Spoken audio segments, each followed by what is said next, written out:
Viewers, দেখেন আমি বাড়িতে ছিলাম না। আমি ছিলাম আমার বাবার বাড়িতে দীর্ঘ 15 দিন। তো এর মাঝে আমার মিনিটা বেবি দিছে, 3টা বাচ্চা হয়েছে ওর। তো এসে দেখি যে আমার বিছানার উপরেই বাচ্চা ডেলিভারি হয়েছে ওর।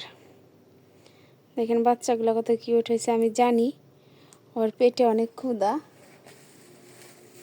এই জন্য আমার বাবার বাড়ি থেকে আমি ওর জন্য খাবার নিয়ে আসছি,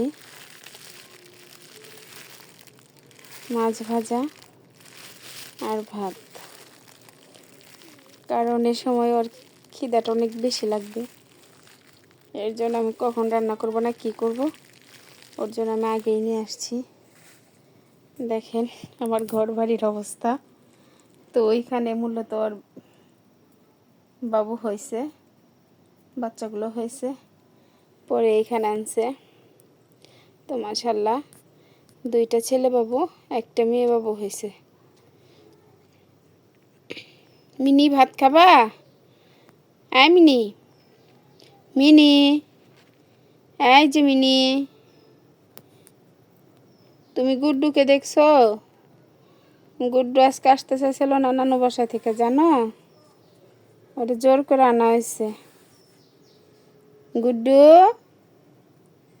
এই যে গুড্ডু, ছি, এই যে দেখি গুড্ডুর রিয়াকশন কি। সে তো অনেক রাগ,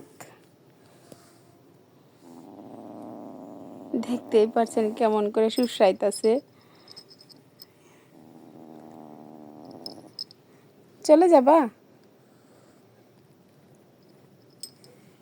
সে থাকবে না এখানে, সে চলে যাচ্ছে।